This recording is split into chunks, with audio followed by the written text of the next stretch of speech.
नमस्कार दोस्तों, पार्थ एकेडमी के ऑनलाइन प्लेटफॉर्म पर आप सभी का मैं स्वागत करता हूं। दोस्तों, आज मैं फिर हाजिर हूं आप लोगों को साइंस के पीवाईक्यू क्वेश्चन की एक श्रृंखला का अगला भाग लेकर। और आज मैं आप लोगों को पढ़ाने वाला हूं प्रैक्टिस सेट 20। प्रैक्टिस सेट 19 में आप लोगों को अभी तक पढ़ा चुका हूं, जिसका प्लेलिस्ट हमारे चैनल पर जाके आप लोग देख सकते हैं।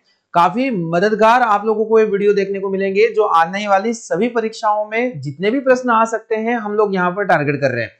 तो दोस्तों, इस श्रृंखला का आप सभी लोग पूरा फायदा उठा रहे हैं। काफी आप अच्छे से नोट्स भी बना रहे होंगे और इन्हें समय रहते हुए आप लोग रिकॉल भी कर रहे होंगे। तो दोस्तों, हम लोग आज पढ़ेंगे इस श्रृंखला का जो भाग सेट प्रैक्टिस सेट 20, जिसमें मैं टॉप 20 क्वेश्चन आप लोगों के लिए फिर से लेकर आया हूं केमिस्ट्री, फिजिक्स और बायोलॉजी के।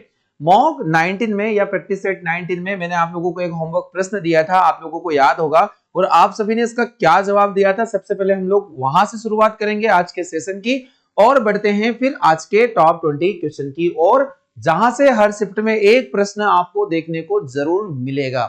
तो सबसे पहले हम लोग शुरू करेंगे जो लास्ट हमारा प्रैक्टिस सेट था वहां के होमवर्क वाले प्रश्न से, जो आपसे मैंने पूछा था और एक काफी अच्छा प्रश्न भी माना जाता है। आप प्रश्न को ध्यान से पढ़िए, सभी लोगों ने सही मुझे जवाब दिया था। चलिए पहले इस क्वेश्चन को हम लोग समझ लेते हैं कि एक ही पदार्थ के अणुओं के बीच में जो बल काम करता है उस बल को हम लोग क्या कहते हैं, आपको बताना है। सिमिलर मॉलिक्यूल के बीच में जो फोर्स होता है उसे हम क्या कहेंगे। काफी अच्छा कॉन्सेप्ट है और रेलवे की सभी एग्जाम में ये प्रश्न काफी बार पूछा भी गया है। तो सबसे पहले हम लोग डिस्कस कर लेते हैं कि ये बल होता क्या है। देखिए, आपको यहाँ पर जो ऑप्शन देके रखे हैं वो है ससंजक बल, असंजक बल, गुरुत्व बल या इनमें से कोई नहीं। तो हम सबसे पहले समझ लेते हैं कि ससंजक बल यहां पर होता क्या है। देखिए, ससंजक बल का मतलब होगा समान अणुओं में लगने वाला बल। समान अणुओं में लगने वाला बल, समान अणुओं में जो बल कार्य करता है, जो बल कार्य करता है उसी को हम लोग ससंजक बल का नाम देते हैं। इसे हम लोग कोहेसिव फोर्स के नाम से भी जान सकते हैं। और वही अगर हम आसंजक बल की बात करें तो आसंजक बल जो होगा दो असमान अणुओं के बीच लगने वाला बल। दो असमान अणुओं के बीच लगने वाला बल क्या कहलाएगा, आसंजक बल के नाम से जाना जाएगा, लगने वाला बल। अब आप सभी को यह पता होगा कि अगर हम लोग पानी की दो ड्रॉपलेट को आपस में चिपकाते हैं तो पानी की दो ड्रॉपलेट्स के बीच में एक अट्रैक्शन फोर्स आप लोगों को देखने को मिलता है। और इसी बल के कारण, ससंजक बल के कारण, पानी की जो बूंदें होती है गोलाकार होती है, क्योंकि उनके अंदर एक विशेष प्रकार का गुण उत्पन्न होता है। इसका नाम होता है सरफेस टेंशन, यानी कि पृष्ठ तनाव। सरफेस टेंशन के बारे में आप सभी लोग जानते हैं। रेलवे सभी शिफ्ट में इस क्वेश्चन को टारगेट जरूर करता है, आपको ध्यान पूर्वक यहां से पढ़ लेना है। तो सरफेस टेंशन क्या होता है किसी भी द्रव का वह गुण जिसमें वह द्रव अपना कम से कम सरफेस एरिया करने की कोशिश करे, यानी कि लिस्ट एरिया कवरिंग। एक ऐसा नेचर लिक्विड का जिसमें लिस्ट एरिया नेचर वो हो या लिस्ट एरिया कवर करे, तो उस द्रव को हम लोग कहेंगे उसका सरफेस टेंशन का नेचर। और यह सरफेस पर पाया जाने वाला एक फोर्स होता है, इसी वजह से इसे सरफेस टेंशन कहते हैं। द्रव का वह गुण जिसमें वह कम स्थान घेरने की कोशिश करता है, इसलिए द्रव की जो बूंदे होती है वो क्या हो जाती है, गोलाकार हो जाती है। और यही कारण है द्रव की बूंदे गोल होने का। आपने एक एग्जांपल और पढ़ा होगा, ससंजक बल की वजह से जो सेविंग ब्रश होता है उसके हेयर आपस में चिपक जाते हैं। अगर हम इसको द्रव में डुबोए तो सेविंग ब्रश के जो बाल होते हैं आपस में चिपक जाते हैं, उसका वजह भी सरफेस टेंशन को माना जाता है। तो कई बार हम लोगों से ये प्रश्न पूछा जाता है एग्जाम में, तो हमें तैयार रहना है। तो एक ही अणु के बीच में लगने वाला बल जो सिमिलर मॉलिक्यूल के बीच में आप लोगों को देके रखा है, और इस बल का नाम हो जाएगा ससंजक बल। आप सभी के द्वारा मुझे सही जवाब इसका प्राप्त हुआ था। अब हम लोग अगले सेशन से क्या करेंगे, जिसके सही आंसर होंगे उसे मैं यहाँ पर उसका नाम, उनका जो नाम है वो भी मैं शो करूंगा, और उनका क्या कमेंट रहा है वो भी हम लोग शो करेंगे, ताकि आप सभी को वो पता चल सके। तो डियर स्टूडेंट, यहाँ पर आसंजक बल को भी हम लोगों ने समझ लिया है, ससंजक बल को भी हम लोगों ने समझ लीजिए। अगर एग्जाम में आता है कि जो पृष्ठ तनाव की घटना होती है, सरफेस टेंशन की घटना होती है, यह सरफेस टेंशन किस बल के कारण होता है, तो आपको बता देना है ससंजक बल इसका सही जवाब देखने को मिलेगा।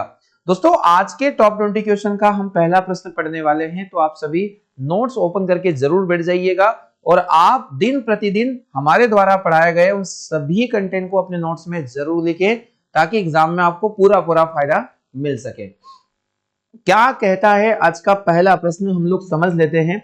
देखिए, एक पहला प्रश्न जो आज की शिफ्ट का है वो आप लोगों को देखने को मिल रहा है एनिमल क्लासिफिकेशन से। और एनिमल क्लासिफिकेशन में जिस प्रकार के प्रश्न आ सकते हैं तो आज के सेशन में आप लोगों को देखने को मिलेंगे। आपका क्वेश्चन है रजत मीन, यानी कि एक नाम देके रखा है सिल्वर फिश होती है, यह सिल्वर फिश क्या होती है आपको बताना है। देखिए आपको नाम से तो यह मछली रखने को लग रही है कि मछली होगी, क्योंकि यहाँ पर सिल्वर फिश होगी तो सिल्वर फिश क्या होगी, तो यहाँ पर आपको देके रखा क्या ये निडेरियन है। काफी स्टूडेंट्स इसका जो आंसर है वो मछली लगाकर आएंगे, और मछली इसका पूर्णतः रॉन्ग आंसर होगा, क्योंकि सिल्वर फिश एक फिश नहीं होती है। आप लोगों ने देखा होगा कई प्रकार के एनिमल हमारे जो होते हैं उनमें फिश लगे होने से वो रियल फिश नहीं होगी, कुछ अवास्तविक मछलियां होती है और कुछ वास्तविक मछलियां होती है। हम इन्हीं अवास्तविक मछलियों को डे बाय डे हमारे जो क्वेश्चन होंगे इनके अंदर हम टारगेट करेंगे। तो क्या ये निडेरियन है, निडेरिया से संबंधित है, या फिर ये मछली से संबंधित है, क्रस्टेशियन, या फिर क्या ये कीट है। तो मैं आपको बता देना हूं, यहाँ जो सिल्वर फिश का नाम आप लोगों को देखने को मिल रहा है सिल्वर फिश, ये सिल्वर फिश क्या होता है तो आप ध्यान से समझना। आर्थ्रोपोडा हम लोगों ने पढ़ा है, और आर्थ्रोपोडा में आप सभी ने इसको आप अच्छे से जानते हैं। आर्थ्रोपोडा हमारे जंतु जगत का सबसे बड़ा एक फाइलम माना जाता है, सबसे बड़ा संघ माना जाता है। तो आपको ये भी ध्यान रखना है कि इस आर्थ्रोपोडा के अंदर पूरे विश्व की 2/3% 2/3 अगर हम लोग पॉपुलेशन देखें एनिमल्स की तो वो यहाँ पर इन्वॉल्व होती है। सबसे बड़ा बड़ा फाइलम इसको मानते हैं हम लोग। जंतु जगत का सबसे बड़ा संघ आर्थ्रोपोडा ही होता है, और दूसरा सबसे बड़ा संघ होता है मोलस्का, जो मैं आप लोगों को आगे पढ़ाने वाला हूं। तो दोस्तों इसके अंदर हम लोगों ने पढ़ा था कि दो कैटेगरी के अंदर हम एनिमल को क्लासिफाइड करते हैं। एक होते हैं इसके अंदर इंसेक्ट, क्या हो जाएंगे इंसेक्ट, और एक हो जाते हैं इसके अंदर नॉन इंसेक्ट। और नॉन इंसेक्ट हम लोग कहते हैं कि जो कीट वर्ग के अंदर नहीं आते। और इंसेक्ट्स में ही हम लोग देखते हैं जिनके 6 लेग होते हैं, 6 लेग होते हैं यानी कि 6 पैरों वाले जानवर। और इसी में एक जानवर आप लोगों को ध्यान रखना है सिल्वर फिश। क्या नाम याद रखना है, सिल्वर फिश। कि सिल्वर फिश एक प्रकार का कीट होता है जो आप लोगों को देखना है। आप सभी इस कीट को देख सकते हैं, बारिश के दौरान घरों के अंदर ये कीट आपको देखने को मिलेगा। और सिल्वर फिश अगर एग्जाम में आ जाता है, क्रेफिश क्या है, क्रेफिश क्या है, तो क्रेफिश एक नॉन इंसेक्ट होता है और यह भी आर्थ्रोपोडा का एक प्राणी माना जाता है। दोस्तों ऐसे अवास्तविक मछलियां ढेर सारी जो है हम लोगों को ध्यान रखना है, एग्जाम में इनके प्रश्न भी आपसे पूछे ही जाते हैं। अगर आपसे पूछा जाए कि जेलीफिश क्या है तो क्या एक वास्तविक मछली है, तो जेलीफिश जो होगा एक निडेरियन होगा, यानी कि ये निडेरिया से संबंधित होता है, या फिर सिलेंटेटा से संबंधित एक फिश होती है। फिश नहीं होती है, यह एक अवास्तविक मछली है, यानी कि रियल फिश इसको हम लोग नहीं कहेंगे। वही अगर आपसे पूछा जाए स्टार फिश, क्या स्टार फिश एक मछली है, तो स्टार फिश भी एक प्रकार की फिश नहीं होगी। यह हमारे इकाइनोडर्मेटा फाइलम से बिलोंग करती है, इकाइनोडर्मेटा फाइलम से बिलोंग करती है। मोस्ट इंपोर्टेंट क्वेश्चन है, मैंने सिल्वर फिश के बारे में जानकारी आप लोगों को दे दी है कि सिल्वर फिश इंसेक्ट कैटेगरी का एक एनिमल माना जाता है जो आर्थ्रोपोडा से बिलोंग करता है। हम लोगों ने यहाँ पर अच्छे से समझ लिया है। वही हम लोग बात करते हैं क्रेफिश की, तो क्रेफिश एक नॉन इंसेक्टा के अंतर्गत आने वाला यहाँ पर प्राणी माना जाएगा जो आर्थ्रोपोडा में ही शामिल होता है। अगर आपसे पूछा जाए कटल फिश, तो कटल फिश का संबंध किससे होगा, तो कटल फिश जो होगी, कटल फिश, ये कटल फिश जो है ये इनवर्टिब्रेट यानी कि अकशेरुकी होती है, और यह मोलस्का से संबंधित होगी, मोलस्का से संबंधित होगी। मोस्ट इंपोर्टेंट क्वेश्चन है, एग्जाम में पूछा जाता है, कटल फिश का संबंध मोलस्का से है। तो कई प्रकार की अवास्तविक मछलियां यहाँ पर होती है। अब वास्तविक मछलियों में जैसे एग्जाम में पूछा जाता है कि क्या जो टॉर्पिडो होता है, टॉर्पिडो एक रियल फिश होती है, आप लोगों को ध्यान रखना है, ये वास्तविक मछली है, ये वास्तविक मछलियां है, वास्तविक मछलियां हैं, जो कुछ नाम मैं आप लोगों को बता रहा हूं। यहाँ पर एग्जाम में आता है कि कॉड किसकी प्रजाति है, कॉड किसकी प्रजाति है, तो कॉड भी एक रियल फिश हो जाती है। ट्यूना किसकी प्रजाति है, ट्यूना, तो ट्यूना भी एक रियल फिश हो जाती है। देखिए बहुत सारे एग्जाम्पल हैं जो आप लोगों को यहाँ पर पढ़ना है। तो डे बाय डे इनके क्वेश्चन एनिमल क्लासिफिकेशन के क्वेश्चन में जो एग्जाम में आ चुके हैं मैं आप लोगों को टारगेट जरूर कर पाऊंगा। तो दोस्तों इस वाले सेशन में जो आज हमारा प्रश्न आया है वो है सिल्वर फिश से, और सिल्वर फिश यानी कि आर्थ्रोपोडा से रिलेटेड एक क्वेश्चन यहाँ पर पूछा गया था। सही जवाब हमारा कीट हो जाने वाला है, ऑप्शन नंबर डी, प्रश्न क्रमांक 1 के लिए। तो दोस्तों आप लोगों को यहाँ से एक बात समझ में आई होगी। चलिए टारगेट करते हैं हम लोग क्वेश्चन नंबर 2 को, जो आप लोगों के सामने यहाँ पर देखने को मिल रहा है। जल्दी से आप मुझे इसका जवाब दें। क्वेश्चन नंबर 2 आप लोग ध्यान से पढ़िएगा, और क्वेश्चन नंबर 2 आपसे क्या कह रहा है कि यहाँ वर्गीकरण की आधार इकाई किसको कहते हैं? The basic unit of classification is. Classification से जुड़े हुए मोस्ट इंपोर्टेंट क्वेश्चन जो एग्जाम में पूछे जाते हैं आपको बताना है। ऑप्शन देके रखा है जीनस, स्पीसीज, वर्ग या फिर फाइलम। तो आप सभी लोग जानते हैं कि क्लासिफिकेशन जो वर्गीकरण है, इन वर्गीकरण के जो जनक होते हैं वो जनक होते हैं कैरोलस लिनियस। कैरोलस लिनियस साहब को वर्गीकरण के जनक माना जाता है। इन्होंने द्विनाम पद्धति का भी प्रतिपादन किया। द्विनाम पद्धति यानी बायनोमियल नोमेनक्लेचर, जानवरों के नाम दो भागों में बांटना, यानी पहला वंश और दूसरा जाति।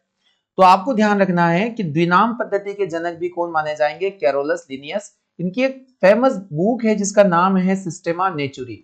सिस्टेमा नेचुरी नाम की जो पुस्तक है यह कैरोलस लिनियस के द्वारा लिखी गई पुस्तक है जो काफी प्रचलित है और एग्जाम में पूछी भी जाती है। दोस्तों आपको बताना है कि यहाँ वर्गीकरण की आधार इकाई क्या है। तो वर्गीकरण की अगर हम लोग यूनिट्स की बात करें कि कितने सारे वर्गीकरण, तो आप लोगों ने सबसे पहले पढ़ा होगा कि सबसे पहले आ जाता है जगत, यानी इसे हम लोग कहते हैं किंगडम। जगत आ जाता है। जगत के बाद में आ जाता है यहाँ पर संघ। संघ यानी इसे हम लोग कहते हैं फाइलम। जगत के बाद यहाँ आ जाता है फाइलम। जगत के बाद, संघ के बाद यहाँ हम लोग बात करते हैं वर्ग की, और वर्ग यानी कि क्लास। क्लास के बाद में यहाँ हम बात करते हैं गण की, यानी कि यहाँ पर जो अगली इकाई आ जाती है वो हो जाती है ऑर्डर, है ना। जगत यानी किंगडम, फाइलम, क्लास और ऑर्डर। अब गण के बाद में यहाँ पर आ जाता है कुल। कुल यानी कि आ जाता है यहाँ पर फैमिली। फैमिली यहाँ पर आ जाती है, फैमिली आ जाती है।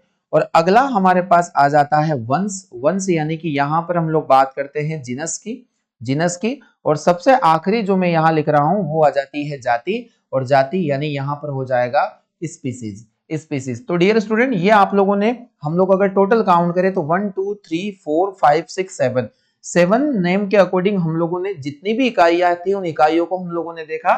और आप यकीन मानिएगा हर एक एग्जाम्स में इसका क्रम बनाकर या फिर बिगाड़ कर आप लोगों को 4 ऑप्शन में रखा जाता है, आपको बताना होता है। तो एक सही ऑर्डर मैंने आप लोगों को यहाँ पर लिखवा दिया है, आपको लर्न कर लेना है समय रहते हुए कि जगत, संघ, वर्ग, गण, कुल, वंश, जाति, इस तरीके से हम लोग इसको बोल सकते हैं। और प्लांट किंगडम में हम लोग इसे डिवीजन के नाम से भी जान सकते हैं फाइलम को, और एनिमल में हम लोग इसे कहेंगे फाइलम। तो दोस्तों आप लोगों को इतनी जानकारी जरूर समझ में आई होगी।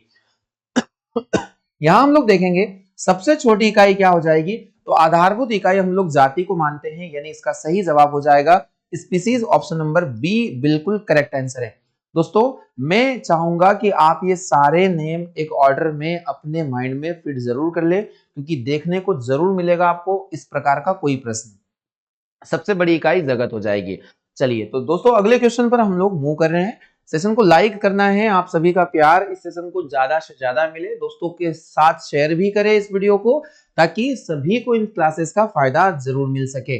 चलिए अगला क्वेश्चन आप लोग देख पा रहे हैं एनिमल क्लासिफिकेशन से कि हाइड्रा क्या है। हाइड्रा का नाम आप लोगों ने जरूर सुना होगा, एक अमर अजर जीव जो ना तो कभी मरता है ना ही कभी ये मर सकता है, आप लोगों को ध्यान रखना है।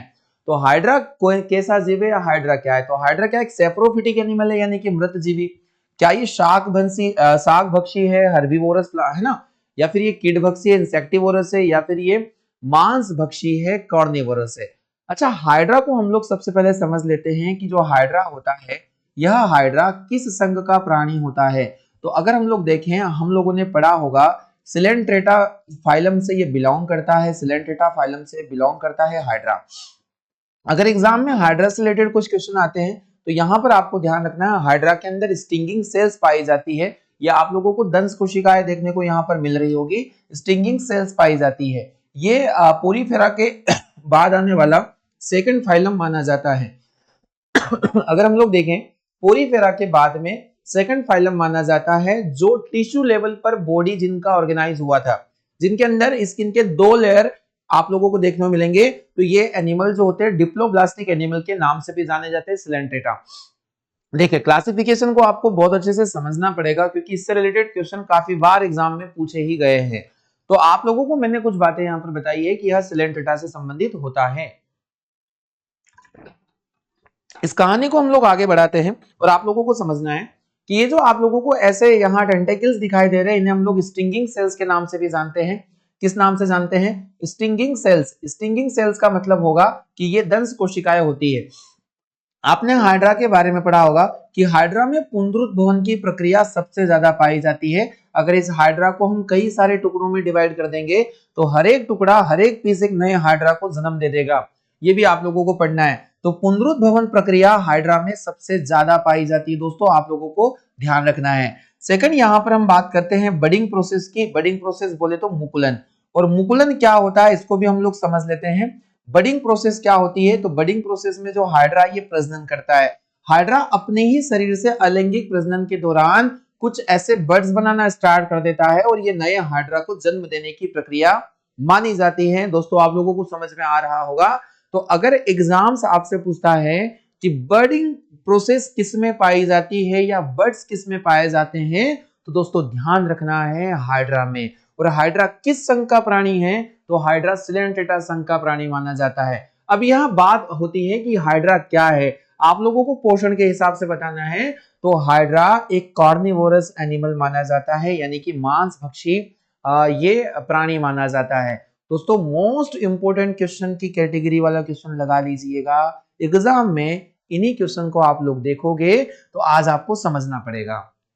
तो हम लोगों ने यहाँ पर हाइड्रा का समझ लिया। हाइड्रा यहाँ पर कार्निवोरस एनिमल होता है, यानी कि मांसभक्षी।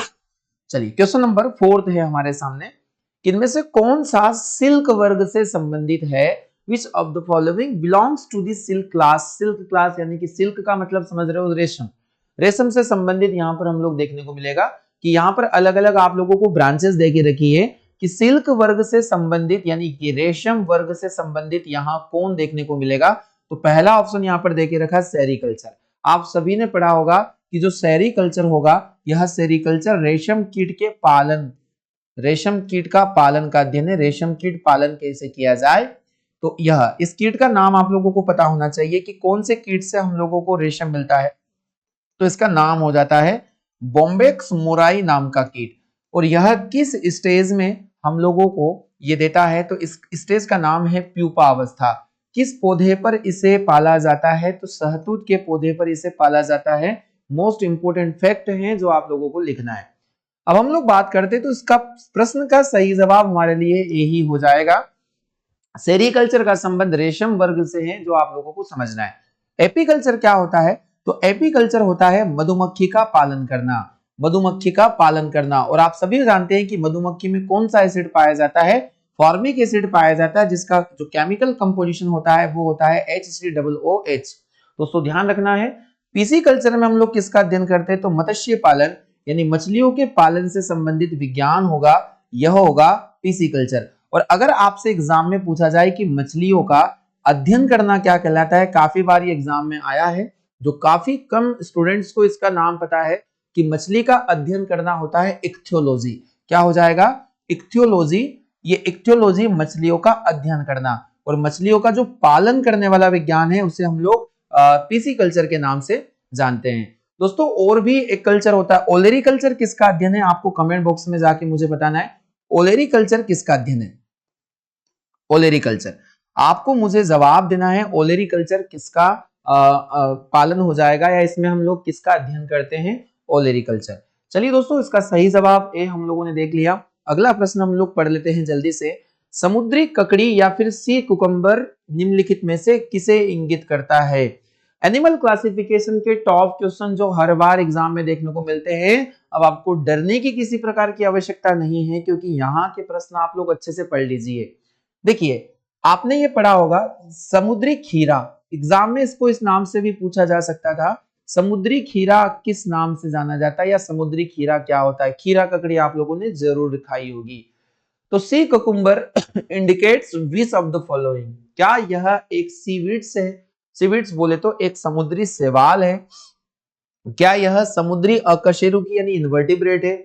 यह सलाद के लिए एक सब्जी है, या फिर क्या यह एक मछली है? दोस्तों हम लोग यहाँ पढ़ेंगे जो समुद्री ककड़ी होती है यह एक प्रकार का एनिमल होता है। इसका जो शेप साइज होता है वह सी कुकुम्बर की तरह होगा, यानी कि ककड़ी की तरह होगा, खीरा ककड़ी की तरह होगा, इसलिए इसे समुद्री खीरा ककड़ी के नाम से भी जानते हैं। अब मैं आपको बता दूं यह किस फाइलम से संबंधित होता है।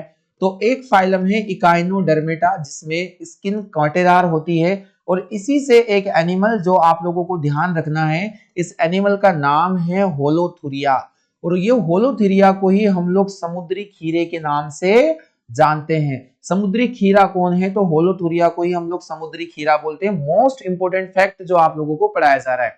तो यहां मुझे बताइए, ये जो इन्वर्टिब्रेट होते हैं वो इकाइनोडर्मेटा के अंतर्गत आते हैं, यानी पूरी फेरा से लेकर इकाइनोडर्मेटा तक के सभी एनिमल को हम इन्वर्टिब्रेट ही बोलते हैं। कशेरुकदंडिन में नहीं पाया जाता या नोटोकॉर्ड का अभाव रहता है। सही जवाब हो जाएगा एक समुद्री अकशेरुकी इन्वर्टिब्रेट। ऑप्शन नंबर बी इस प्रश्न का बिल्कुल सही जवाब हो जाएगा, और आसान सा ये प्रश्न है। तो होलोथुरिया को ही हम लोग समुद्री खीरा के नाम से जानते हैं। चलिए अगला क्वेश्चन है कि अधिक ठंडे क्षेत्रों में रहने वाले जंतुओं का जो फर है वो किस काम का आता है ना, यानी कि जो उनके पंख होते हैं, फर होते हैं, वो उनके किस काम में आते हैं? तो पहला ऑप्शन यहाँ पर देके रखा है, उनकी जल से सुरक्षा करता है, या फिर वायु को फंसाकर उन्हें गर्म रखता है, शत्रुओं से उनकी रक्षा करता है, या फिर फर के कारण वे सुंदर दिखाई देते हैं। तो देखिए आप लोगों ने एक छोटा सा टर्म सुना होगा, एडेप्टेशन। एडेप्टेशन का मतलब होगा अनुकूलन, और अनुकूलन का मतलब भी आप लोगों को जान लेना चाहिए कि अनुकूलन की स्थिति होती क्या है, एडेप्टेशन होता क्या है। आप अलग अलग क्षेत्रों में जब पाए जाने वाले अलग अलग जीवों का अध्ययन करोगे तो वहां आप पाओगे कि उन जीवों में विशेष प्रकार का परिवर्तन पाया जाता है। अगर हम लोग रेगिस्तान में रहने वाले जीवों को देखें या ऊंट को देखें तो उनके पैरों में एक विशेष प्रकार के पेबल्स होते हैं, यानी कि वो एक विशेष प्रकार के गद्देदार पैर होते हैं ताकि वो रेत में या बालू के अंदर तक ना धंस पाए।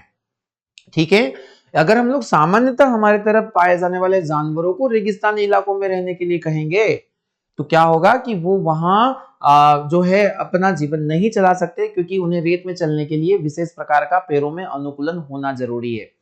वही आप देखोगे कि उनकी आंखों के ऊपर बहुत बड़े बड़े हेयर भी होते हैं, क्योंकि वहां पर धूल भरी हवा चलती है, तो उनमें एक विशेष प्रकार का अनुकूलन हुआ। अगर हम लोग ऐसे ठंडे प्रदेशों में पाए जाने वाले जानवरों को देखेंगे तो उनकी जो बॉडी होती है वो बहुत ज्यादा लंबे हेयर से कवर्ड होती है ताकि ठंड से उन्हें बचाया जा सके। दोस्तों ये अनुकूलन क्यों जरूरी है? क्योंकि जीवों को उनके उस स्थान पर रहने के लिए ये सुगमता अवेलेबल करवाता है ताकि वो उन्हें जीने में, उन्हें जिंदा रहने में किसी प्रकार की कोई कठिनाई अनुभव ना हो। तो ऐसे ही आप अधिक ठंडे क्षेत्रों में रहने वाले जानवरों के जो फर देख सकते हैं, उनमें फरों में क्या होता है मैं आपको बताऊंगा, क्योंकि अधिक ठंडे क्षेत्रों में ये रह रहे हैं तो उस ठंडाई से बचने के लिए उनके फरों में जो एयर होती है वो एयर एज ए इंसुलेटर वहां पर काम करती है। बोले तो उष्मारोधी वो जो हवा होगी वह उष्मारोधी की तरह कार्य करेगी, और उष्मारोधी तरह होने की वजह से वहां पर वो ठंड से अपने आप को क्या कर लेते हैं, बचा लेते हैं।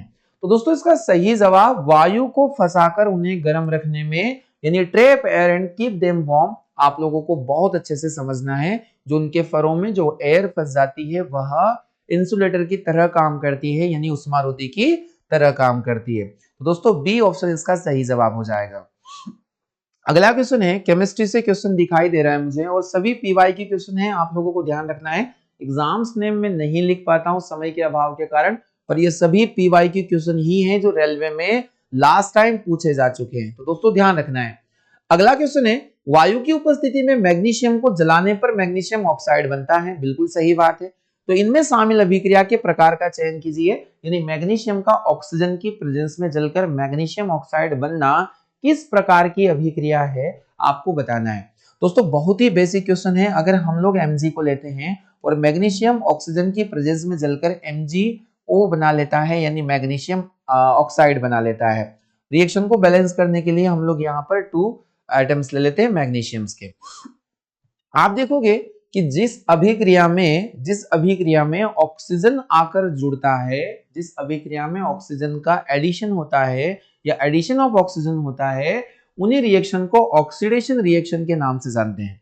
दीपावली के दौरान हम लोग जो भी पटाखे जलाते हैं उनमें एक सफेद अवक्षेप के रूप में या फिर जो व्हाइट प्रोडक्ट के रूप में जलने वाला पदार्थ जो जलकर काफी उजाला देते हैं आसपास, उनमें मैग्नीशियम के अवक्षेपी होते हैं, और ये मैग्नीशियम ऑक्सीजन की प्रेजेंस में जलकर एग्जाम में आया हुआ है मैग्नीशियम रिबन का जलना।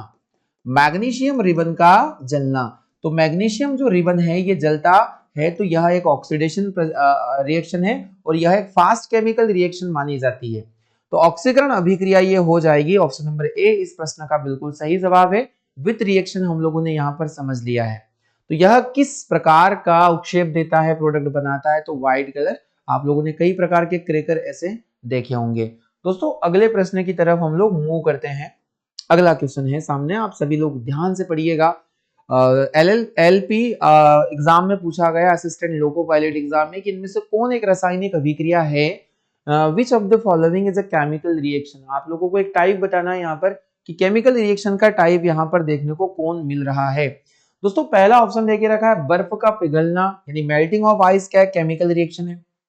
देखो आपको ये ध्यान रखना है कि अगर हम लोगों ने दो मटेरियल को लिया है A प्लस बी को, यहां मिलकर हम लोग AB का निर्माण कर रहे हैं। अगर ये AB यानी जो प्रोडक्ट है फिर से रिएक्टेंट में कन्वर्ट हो रहा है, हम लोग जैसे बोलते हैं दूध को दही में बदलना, क्या दही फिर से दूध बदल सकता है? तो आपका जवाब होगा नहीं। तो अगर उत्पाद से पुनः अभिकारक नहीं बनाए जा सकते तो आपको बताना है ऐसी अभिक्रियाएं हमेशा रासायनिक अभिक्रिया है या रासायनिक परिवर्तन ही होते हैं। जैसे हम लोग बोलते हैं रस्टिंग ऑफ आयरन, यानी लोहे में जंग लगना। तो क्या जंग लगे आयरन से फिर से पुराना टाइप का लोहा हम लोग बना सकते हैं? तो आपका जवाब होगा नहीं। तो ये सब रासायनिक परिवर्तन होते हैं। और भौतिक परिवर्तन का मतलब होगा कि बर्फ से हम लोगों ने पानी बनाया, उस पानी को हम फिर से मेल्ट करके बर्फ का निर्माण कर सकते हैं, फ्रीज करके बर्फ का निर्माण कर सकते हैं। तो यह भौतिक परिवर्तन के अंतर्गत आने वाले टाइप होते हैं। तो बर्फ का पिघलना तो एक भौतिक अभिक्रिया होगी। वही आयोडीन क्रिस्टल का ऊर्ध्वपातन यानी सब्लिमेशन एक भौतिक परिवर्तन ही होता है। कपूर को आप ठोस से सीधा गैस में कन्वर्ट करोगे और उसी गैस में बदले हुए कपूर को एक कॉटन में हम लोग इकट्ठा करके फिर से कपूर का निर्माण हम लोग कर सकते हैं। यह प्रैक्टिकल आप लोगों ने स्मॉल क्लासेस में जरूर किया होगा। दोस्तों यहाँ जो आयोडीन क्रिस्टल का जो ऊर्ध्वपातन है वह भी एक भौतिक परिवर्तन होगा। गीले कपड़ों का सूखना, तो यह तो विशेष प्रकार में आप लोगों को ध्यान रखना है कि यह एक प्रकार का भौतिक परिवर्तन ही होगा। और मक्खन का खट्टा हो जाना यह एक रासायनिक परिवर्तन होगा। तो इसका ऑप्शन हो जाएगा डी। अब मक्खन में कौन सा अम्ल पाया जाता है? तो मक्खन में पाया जाता है ब्यूटायरिक एसिड यानी कि ब्यूटेरिक अम्ल। और ब्यूटेरिक अम्ल पाया जाता है मक्खन में। आप सभी सोच रहे होंगे सर यहाँ तो लैक्टिक एसिड होना चाहिए। तो मक्खन और दही दोनों अलग बातें होती है। दही में लैक्टिक एसिड पाया जाता है और मक्खन में ब्यूटायरिक एसिड पाया जाता है।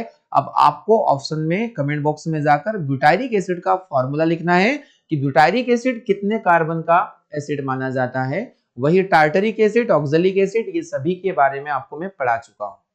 दोस्तों सही जवाब इस प्रश्न का हो जाएगा option number D. Question number 9 आप सभी के सामने। आतिशबाजी में देखिए दिवाली का माहौल आने वाला है, तो आप सभी अभी से आतिशबाजी कीजिएगा मेरे साथ। आतिशबाजी में कलर अलग अलग धात्विक लवणों से निकलते हैं। आप लोगों ने पटाखों के या क्रैकर्स के बहुत सारे कलर्स देखे होंगे, और इनमें से कौन सा धात्विक लवण आतिशबाजी में हरे रंग की उत्पत्ति के लिए जिम्मेदार है? और मैं जानता हूं कि मेरे सभी स्टूडेंट्स को ये क्वेश्चन देखकर ही आंसर आ गया होगा कि पटाखों का जो हरा रंग होता है वो किस वजह से होता है। आप लोगों को मुझे बता देना है। अब देखिए मैंने अलग अलग प्रकार के कलर आप लोगों को बताए थे। पटाखों में लाल रंग, पटाखों में पीला रंग, पटाखों के अंदर नीला रंग और पटाखों में हरा रंग, है ना। तो ये सब के पीछे कहीं ना कहीं मेटेलिक कंपाउंड होते हैं। चलिए हम इनको फटाफट डिस्कस कर लेते हैं। सबसे पहले हम बात करेंगे कि पटाखों में जो हरा रंग होता है, ग्रीन कलर, यह हरे रंग के लिए जिम्मेदार होता है बेरियम। और बेरियम यहाँ पर हमारे पास ऑप्शन में दिया भी होगा, आपके उस एग्जाम देख लीजिएगा। एनटीपीसी सीबीटी फर्स्ट में आया हुआ है और हाल फिलहाल एग्जाम में आया हुआ क्वेश्चन है। तो आपको यहां से एक बात समझ में आनी चाहिए कि अगर हरा रंग पूछा जा चुका है तो अब नंबर लगने वाला है पीले का, अब नंबर लगेगा नीले का या फिर लाल का, कुछ भी पूछा जा सकता है। हरा रंग बेरियम के कारण, बेरियम यहाँ पर दे के रखा है। अगर आपसे पूछा जाए कि पटाखों में पीला रंग आता है, तो पटाखों में पीला रंग आता है सोडियम के कारण, है ना, पीले लैंप सोडियम वाष्प के कारण। अगर आपसे पूछा जाता है पटाखों का नीला रंग, तो यह कॉपर की वजह से होता है, तांबे की वजह से होता है। पटाखों में लाल रंग किसके कारण होता है? तो पटाखों में लाल रंग होगा स्ट्रोंसियम की वजह से, स्ट्रोंसियम की वजह से, स्ट्रोंसियम की वजह से। अब आपको मुझे बताना है कमेंट बॉक्स में जाके कि पटाखों में सफेद चमकीला रंग किसकी वजह से होता है। दोस्तों प्रीवियस क्वेश्चन में मैं आप लोगों को समझा चुका हूं, आपको मुझे इसका जवाब देना है। सफेद चमकीला रंग पटाखों में किस मेटल की वजह से होगा, आपको मुझे जवाब देना है। दोस्तों क्या आप लोगों को क्वेश्चन समझ में आ रहा है? तो उसका सही जवाब होगा हरा रंग यानी कि बेरियम के कारण। अगला क्वेश्चन, क्वेश्चन नंबर 10 आप सभी के सामने, इनमें से कौन अचार के लिए एक अच्छा परिरक्षक नहीं है? Most most most important question, is not a good preservative for pickles, यानी कि आपको बताना अचार के लिए अब परिरक्षक क्या होते हैं, यानी कि पदार्थों को लंबे समय तक खराब होने से बचाने वाले पदार्थ।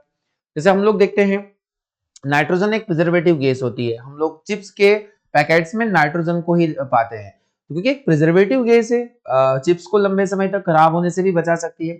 उसी प्रकार हम लोग देखते हैं कि जब अचार बनाते हैं तो उसमें हम ढेर सारा नमक भी डालते हैं, तो क्या नमक एक प्रिजर्वेटिव मटेरियल होता है? तो बिल्कुल सही समझा आप लोगों ने। हम कई सारे ऑयल्स का इस्तेमाल भी करते हैं, नमक डालते हैं, सोडियम बेंजोएट डालते हैं। सोडियम बेंजोएट का उपयोग हम लोग करते हैं खाद्य पदार्थों को लंबे समय तक सुरक्षित रखने के लिए। और ऐसे ही आप लोगों ने सोडियम मेटा बाइसल्फाइड भी पढ़ा होगा, यहाँ पर मेटा बाइसल्फाइड दे के रखा है। तो जितने भी ये जो फ्रूट जूस होते हैं इनको हम लोग सुरक्षित रखने के लिए इसका इस्तेमाल करते हैं। तो यहाँ आपको अच्छा परिरक्षक नहीं है अचार के लिए बताना है। तो सही जवाब नमक तो होगा, सोडियम बेंजोएट तो होगा ही प्रिजर्वेटिव, सोडियम मेटाबाइट। देखिए काली मिर्ची यानी कि जो ब्लैक पेपर होता है वह इससे रिलेटेड नहीं है, प्रिजर्वेटिव से रिलेटेड ऑप्शन नहीं है, इसलिए इसका सही जवाब हो जाएगा ऑप्शन नंबर डी। और ऊपर के तीनों ऑप्शन जो हैं एक बहुत अच्छे प्रिजर्वेटिव माने जाते हैं, पदार्थों को लंबे समय तक खराब होने से भी ये बचा सकते हैं। अगला क्वेश्चन, किसकी अधिक मात्रा की वजह से चॉकलेट काफी ज्यादा अच्छी लगती है ना आप लोगों को चॉकलेट? आप पढ़ लीजिएगा ये क्वेश्चन, क्योंकि अब आप लोग आज से चॉकलेट खाना बंद करोगे और नहीं खाना चाहिए चॉकलेट, क्योंकि इसका एक क्वेश्चन है, आप लोग देख लीजिएगा। आरआरबी जेई ने पूछा है कि अच्छी मात्रा किसकी अधिक मात्रा की वजह से चॉकलेट सेहत के लिए हानिकारक हो सकता है। आज आपको पता चलेगा कि चॉकलेट क्यों नहीं खाना चाहिए। तो इसका पहला ऑप्शन पढ़िए कि क्या चॉकलेट में जिंक की अधिक मात्रा होती है, कोबाल्ट अधिक पाया जाता है, लेड या फिर निकल। देखिए डियर बहुत ज्यादा हार्मफुल होता है चॉकलेट हमारी हेल्थ के लिए, क्योंकि मैं आपको बता रहा हूं कि इसमें एक्सेस अमाउंट ऑफ निकल पाया जाता है, एक्सेस अमाउंट ऑफ निकल पाया जाता है। और कमेंट बॉक्स में जाकर बताना है कि अगर अधिक मात्रा में शरीर के अंदर निकल जैसे कंपाउंड जाएंगे, निकल जैसे एलिमेंट जाएंगे तो इससे क्या दुष्प्रभाव देखने को मिलेगा।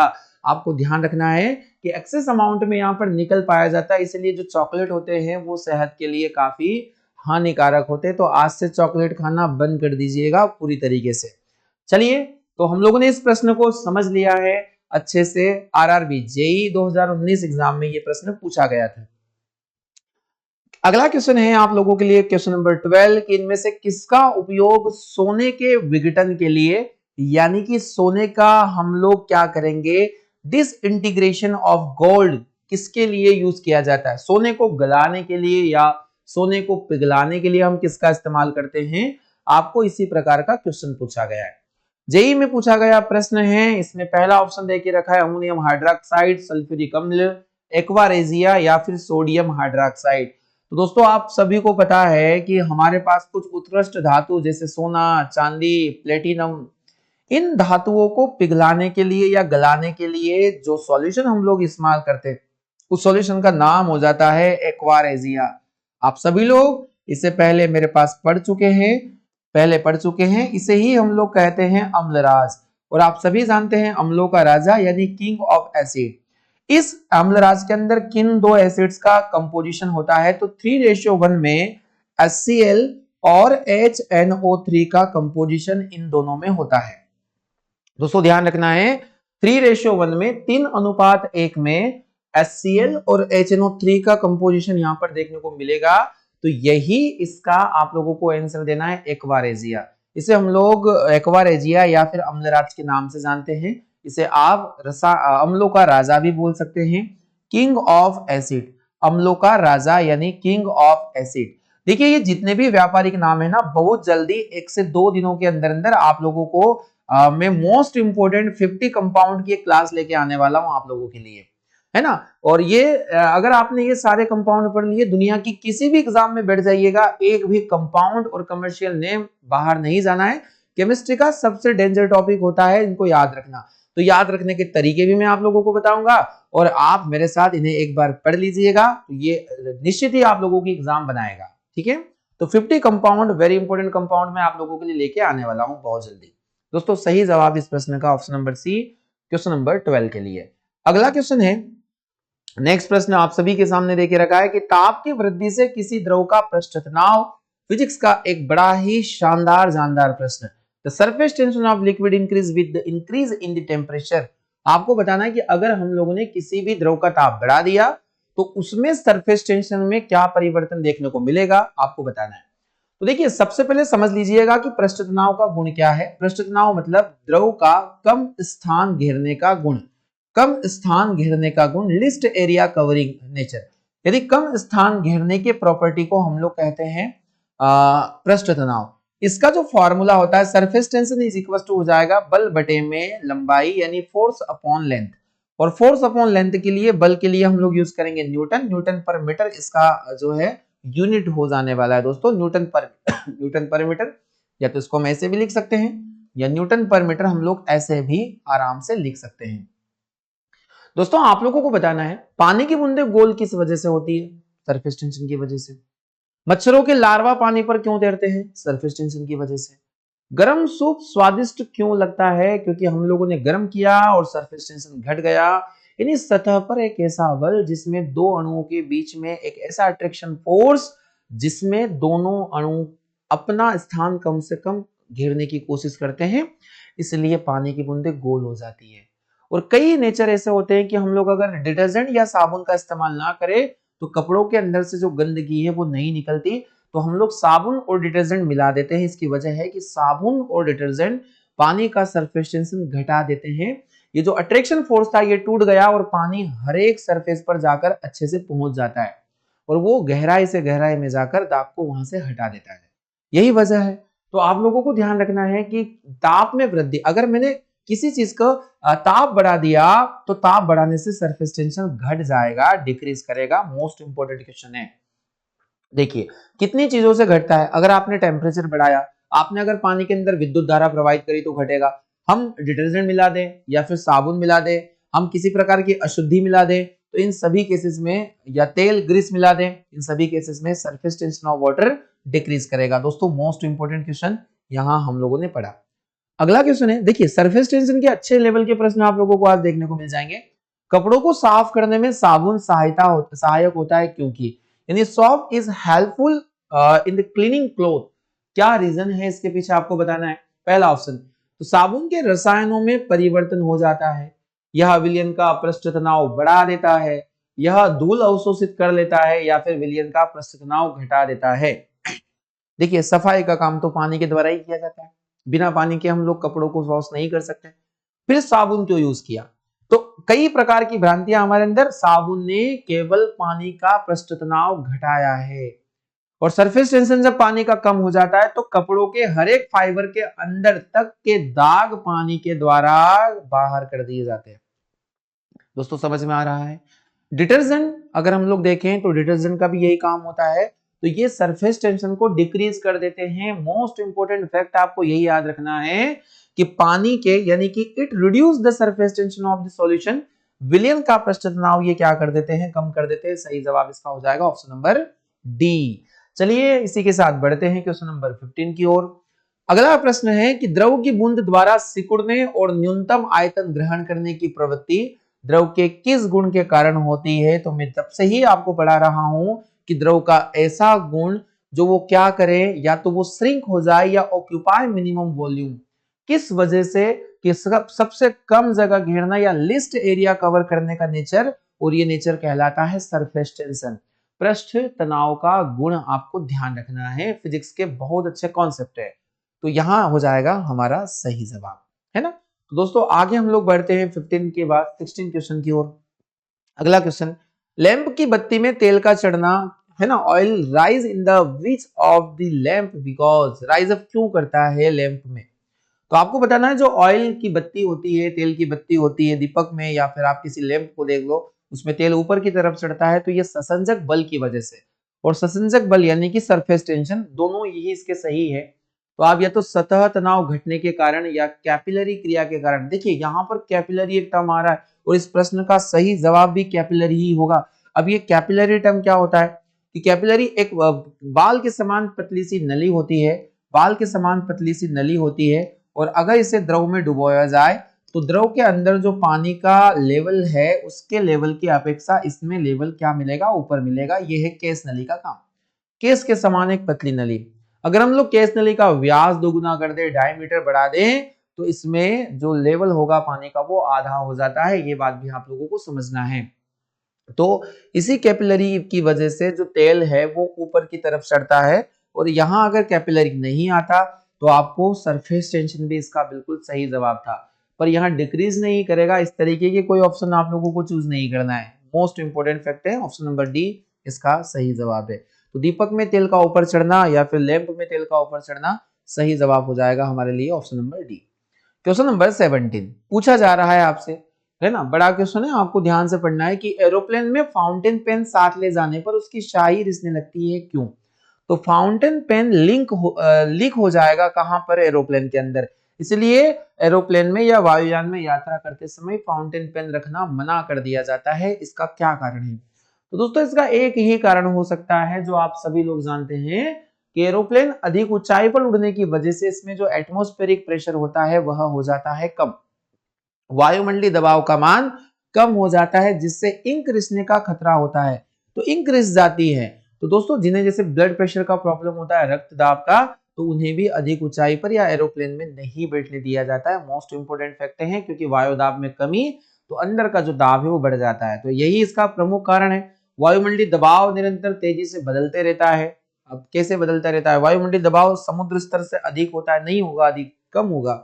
वायुमंडलीय दबाव समुद्र स्तर पर कम हो जाता है। Atmospheric pressure is lower at sea level. बहुत बढ़िया, ऑप्शन नंबर सी इस प्रश्न का सही जवाब है। देखिए तीनों ऑप्शन इस तरीके से दिखाई दे रहे हैं कि आप लोगों को तीनों को चूज करने की इच्छा हो रही होगी। अगर यहाँ ऑप्शन नंबर डी होता, उपरोक्त में से सभी, ऑल ऑफ द अबव, सभी लोग लगाते इसको, पर आपको इस प्रकार से ज्यादा अपना विवेक नहीं खोना है, शांतिपूर्ण तरीके से आंसर ढूंढना है। 4 ऑप्शन ही है, कोई 10 के ऑप्शन नहीं है जहां आपको ऑप्शन नहीं मिलेगा, आराम से मिलेगा। तो दोस्तों सही जवाब हो जाएगा कि वायुमंडलीय दबाव समुद्र स्तर पर कम हो जाता है, उससे कम हो जाता है, इसकी वजह से ऐसा होगा। चलिए मोस्ट इंपोर्टेंट क्वेश्चन था अगला क्वेश्चन, गर्म सूप स्वादिष्ट लगता है, तो बताइए मुझे क्या वजह है कि अगर आप गर्म खाना भी खाते तो उस दिन बहुत अच्छा टेस्ट आता है, और खाना जिस दिन आप लेट हो जाते हैं खाने में, ठंडा हो जाता है, तो उस दिन टेस्ट बिगड़ जाता है या नहीं आता है। तो वजह क्या है? वजह है सरफेस टेंशन। यहां भी वजह सरफेस टेंशन। हम लोगों ने ये देखा था कि अगर मैं पानी को गर्म कर दूं या इसे हम लोग गर्म दे देते हैं या इलेक्ट्रिसिटी फ्लो कर देते हैं, तो जो पानी का पृष्ठ तनाव का मान है वह कम हो जाता है, पानी का सरफेस टेंशन कम हो जाता है। अगर हम गर्म करते तो पानी का पृष्ठ तनाव कम, और पानी का पृष्ठ तनाव कम होने की वजह से होगा क्या कि हमारे जीभ पर ये पानी जो हमारे अंदर ऐसे पेपिलास पाए जाते हैं या गस्टेटरी बर्ड्स, इसको हम लोग कहते हैं स्वाद कलिका, तो इन स्वाद कलिकाओं के अंदर तक पानी जाएगा और हम लोगों को टेस्ट की अनुभूति होगी। अब अगर सरफेस टेंशन हाई रहा तो क्या हो सकता है? सरफेस टेंशन हाई रहा तो ये मॉलिक्यूल के बीच का अट्रैक्शन उस मॉलिक्यूल को वहां तक जाने से रोकेगा। चल भाई इधर आजा, वहां तक नहीं जाना है। दोस्तों यही कुछ कॉन्सेप्ट हैं जो आप लोगों को समझ लेना चाहिए मेरे हिसाब से, और काफी इजी ये कॉन्सेप्ट है कि हमारे जो टेस्ट बड होते हैं वहां तक ये पहुंचेगा ही नहीं, इसलिए हम लोग गर्म खाना खाते हैं तो वो हमें टेस्टी लगता है। तो खाना आप लोगों को समय पर खा लेना चाहिए, जब वो गर्म बने तभी, तो उसका टेस्ट आप लोगों को मिल सकता है। आज साइंटिफिक रीजन आप लोगों को मैंने पढ़ा दिया है। तो बताइए गर्म सूप स्वादिष्ट क्यों लगता है? सर पृष्ठ तनाव कम होने के कारण। तो सही आंसर यही होगा, या पृष्ठ तनाव अधिक होने के कारण? नहीं भाई, due to the decrease in the surface tension value. Most important question है दोस्तों। सेशन पढ़ने में मजा आ रहा है तो लाइक करने में देर किस बात की, आप लाइक तो कीजिए कम से कम। लाइक करने में आप बहुत ज्यादा कंजूसी करते हैं, कंजूस विद्यार्थी है हमारे सभी, तो आप लाइक ज्यादा से ज्यादा कीजिए और थोड़ा सा वीडियो को शेयर भी किया करो दोस्तों के बीच में। अगला क्वेश्चन, इनमें से किसमें केशिकत्व या कैपिलरिज्म एकमात्र कारण नहीं है? देखिए थोड़ा अच्छा घुमावदार क्वेश्चन है, आपको समझना है कैसे किस प्रकार पूछा गया है। केशिकत्व एकमात्र कारण नहीं। केशिकत्व मैंने आप लोगों को बता दिया कि कोई भी एक पतली सी नली है उसमें द्रव का ऊपर चढ़ना, राइज अप करना वाटर का, जो नॉर्मल लेवल से अप होता है तो उसे हम लोग केशिकत्व कहते हैं। एकमात्र कारण नहीं है। स्याही का सोखना एकमात्र कारण होता है केशिकत्व का। इंक जो एब्जॉर्ब होती है, तो ब्लोटिंग पेपर होता है, जैसे इंक गिर जाती तो हम ब्लोटिंग पेपर वहां लगा देते हैं और स्याही सोखता कागज वहां से सोख लेता है इंक को, तो वह एकमात्र कारण होगा। सेकंड इसमें देखे रखा है भूमिगत जल का ऊपर उठना, एकमात्र कारण होगा। भूमिगत जल ऊपर उठता है तो कैपिलरी के कारण ही होगा, जड़ों के द्वारा पानी तक ऊपर खींचना। सूती कपड़े पर पानी की बूंदों का फैलना, ये भी इसी की वजह है, कैपिलरी बनी होती है और कॉटन क्लॉथ में जो पानी होता है वो पूरी तरीके से फैल जाता है, बहुत जल्दी फैल जाता है। दोस्तों समझ में आना चाहिए। अगला इसमें कॉन्सेप्ट देके रखा है पौधों की जड़ों से इसके पत्तों तक पानी का ऊपर उठना। देखिए यहां पर एक मात्र कारण केशिकत्व नहीं हो सकता, यहां के कारण मैं आपको बता दूंगा। देखिए एक कारण होता है ऑस्मोसिस यानी कि परासरण। परासरण कब? जब भूमि के अंदर ढेर सारा पानी है और वो जड़ों तक कुछ निश्चित मात्रा में ही पहुंच पा रहा है, किस विधि से पहुंचेगा वहां पर, तो एक चयनात्मक या सिलेक्टिवली एक प्रोसेस होती है, इसका नाम होता है परासरण, ऑस्मोसिस। ऑस्मोसिस के थ्रू भूमि के अंदर का जो पानी है वो जड़ों तक पहुंचता है। अब जड़ों से ऊपर तक किस प्रक्रिया के द्वारा आया, तो इसमें कारण नंबर 2 होता है केशिकत्व। केशिकत्व, तो केशिकत्व की वजह से, और इसका एक और कारण मैं आपको बताऊंगा, वाष्पोत्सर्जन, कि जब पत्तियों के द्वारा एक्स्ट्रा अमाउंट का पानी जब रंध्रों के थ्रू बाहर नहीं निकलेगा या ट्रांसपिरेशन नहीं होगा तो भी पानी ऊपर नहीं आता। तो ऑप्शन नंबर जो डी दे के रखे इसके अंदर आपको मैंने 3 रीजन बता दिए हैं और इन 3 रीजन में कोई एक रीजन नहीं है, 3 रीजन है, दोस्तों ध्यान रखना है। तो दोस्तों आज का अंतिम प्रश्न है क्वेश्चन नंबर 20, जो आप सभी को मुझे बताना है। चलिए देखते हैं आज का क्वेश्चन आप लोगों को क्या मिलने वाला है। स्थिर पानी में मिट्टी का तेल डालने पर मच्छर कम हो जाते हैं, क्योंकि इसका कारण है मच्छर पानी पी के उड़ जाते हैं, है ना। चलिए पहले ऑप्शन पढ़ लेते हैं, आप लोगों को बताना है। पहला ऑप्शन है प्रजनन में बाधा डालता है या फिर मच्छरों के लिए उच्च विष होता है, या लार्वा पानी में डूब जाते हैं, या मच्छरों को भगा देता है। दोस्तों क्या यूनिक ऑप्शन है, आप लोगों को बताना है। हम लोग अक्सर ये करते हैं कि हमारे घरों के आसपास जो नालियां होती है या गटर होते हैं उनमें हम लोग ऑयल या केरोसिन वगैरह डाल दिया करते हैं, वजह कि मच्छरों के जो लार्वा है वो वहां मर जाते हैं। किस वजह से मरते हैं आप लोगों को मुझे कमेंट बॉक्स में लिखना है। देखिए कंजूसी नहीं करना है कमेंट करने में। दोस्तों एक छोटा सा डिमांड है कि कमेंट ज्यादा से ज्यादा किया करो, कुछ अच्छी बातें भी लिखा करो कि आपको ये सेशन लग कैसा रहा है, तो हम उन कमेंट को पढ़ के ही हमें एक बहुत ही बड़ी एनर्जी मिलती है अगले वीडियो के लिए। तो दोस्तों आज का सेशन कैसा लगा कमेंट बॉक्स में जाकर जरूर लिखिए। मिलते हैं हम लोग अगले सेशन में। अपनी पढ़ाई को शानदार तरीके से चलने दीजिए, किसी प्रकार की रुकावट आती है तो उसके चक्कर में नहीं पड़ना है, पढ़ते रहना है बस, है ना। रुकावटें एग्जाम के टाइम पर ही आती है, ये आपको भी पता है मुझे भी पता है, तो उन रुकावटों पर ध्यान ना दे। ये चंद दिनों की मेहमान होती है रुकावटें, पर हम लोगों को जो सफलता लेनी है उसके लिए हम लोगों ने अपना पूरा जीवन लगा दिया है, इस वजह से आप लोगों को रुकना नहीं है। दोस्तों मिलते हैं हम लोग अगले सेशन में। आप सभी अपना ख्याल रखें, अपनी पढ़ाई अच्छे से करते रहें। आप सभी का एक बार फिर बहुत बहुत धन्यवाद।